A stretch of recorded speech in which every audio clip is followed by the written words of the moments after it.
Can you just tally that, please? Well, I think unless there may be some misinterpretation or given a certain coloration to what those people are saying, yes, it may be part of what they're saying, but it's not the fundamental issue that drove us to move parties. The fundamental issue is, as I say, a battle for a better Nigeria, because we believe that this government is a monumental failure.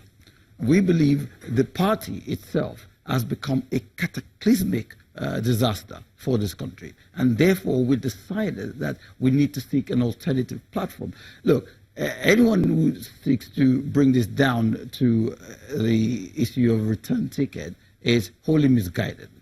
Anyone who seeks to trivialize it to that extent is completely disingenuous to what we stand for.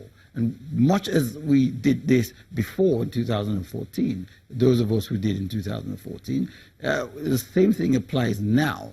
What we're fighting for is how can we improve the lot of Nigerians? Look, we have a government where the exchange rate skyrocketed quickly. We have a government that cannot provide job opportunities for the teeming youth of Nigeria, growing population of youth. We have a government that cannot provide security for the lives of the people of Nigeria.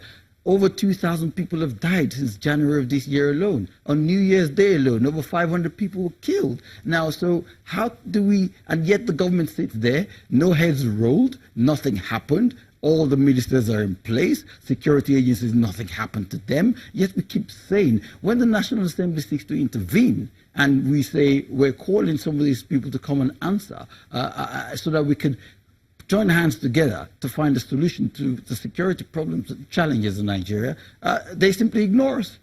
And they ignore us to no consequence. So how on earth do we remain in a party that condones this sort of impunity? So it's not about return ticket. If it's about return ticket, some of us already have a platform in our states, where Kwara State, for example, where the Senate president comes from, we have complete control. It's not about that. It's about what do we hope to achieve for Nigerians. I go back to my constituents very often. I go back home and I'm asked about job opportunities. I can't tell them anything good news about job opportunities. I can't promise them any way forward, because I know this government has failed and will continue to fail. You know, this is the thing, Honourable Member, for those who are listening, you know, many would say, look, your argument would be so much stronger and it would appear so much credible, potentially, if you were essentially forming a new party or a new platform that you feel would be greater than what Nigeria has had in the past. That is not what you're doing. You are moving back to the People's Democratic Party. And I want to ask you this question, because you've referred to various kind of measures, you know, through which you've, you know, concluded that this government has failed. You've talked about youth unemployment. You've talked about security. You've talked about some of the other political factors. But then others would say, well, look, when you look at the social investment program, you're talking about 9 million Nigerians that have been positively affected by that program, unlike previous administrations.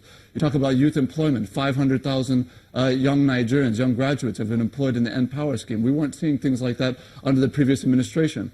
Security, less lives have been lost over the last 3 years than were lost under the previous 4 years. So I just want to ask you, if you're going back to the PDP, why do you believe that that is in the best interest of Nigeria, given the history and given the recent history? Well, firstly, let me disabuse you of that notion that there more employment has been created in the past few years.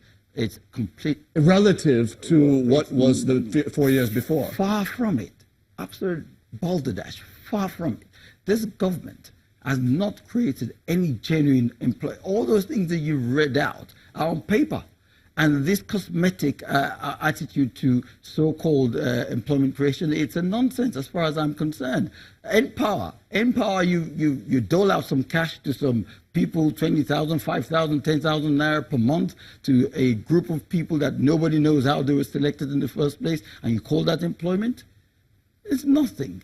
Absolute nonsense. Now, it has no clue, and this is precisely what we're saying. Now, when the National Assembly created an avenue for us to have a dialogue, how to improve the economy, again, ministers ignore it. The government simply ignores us. They disregard it. We pass resolutions, we pass bills, and they refuse to sign it. All these things we did and we do to create employment opportunities, but they ignore it. So they're not interested in it at all. Now, coming back to your issue about why didn't we go to a new party? Right. Look, in politics, you have to be realistic about what you need to do and what's available to you. But nonetheless, I would say this, that the PDP that we left in 2014 is not the same PDP that exists today. So the actors are not the same in your The view? actors are not the same, quite clearly. The actors are not the same, and they've learned their lessons. It is now a reformed party, and by us joining them again, we will continue to improve that party, and we will continue to rebrand that party to deliver better dividends of democracy for the people of Nigeria. So it's not the same party we left in 2014. They've learned their lessons. They're now reformed. So there is much more openness, much more transparency, and much more accountability within PDP at the moment. When you look more at, than you find in APC at any rate. when you look at the economic indices, because you know that's a major part of what you were saying. You talked about the currency kind of falling apart, et cetera, et cetera. Yeah. Now we know that by the time former President Goodluck Jonathan was leaving office, the naira had already fallen from 160 naira to $1 to 250 naira to $1, and it continued. That's an empirical fact. By the time the handover was complete, I believe we were closer to about 260 to 1 naira, and it continued to fall up to 520 to 1 naira, if you recall, 520 naira to $1. Sorry. Now it has been brought back to 360. 17 consecutive rates of reduction in the rate of inflation. The economy is set to grow about 3% next year, clearly out of a recession. In your view, can you say that the economy is faltering under this government? I like how you conflated both administrations. Under the Jonathan Well, that's what we're administration- talking about, is exactly. the PDP versus ABC, right? Let me give you the dividing mark. When the PDP government was handing over to this APC government, the dollar, as far as I remember, to the naira was about 185. That's a fact. That's what happened by May 2015. Shortly thereafter, by no fault of the people of Nigeria, but solely through the fault of the government, this government, present government, same actors, same presidents, same ministers, the naira quickly devalued. And it devalued at a very rapid rate.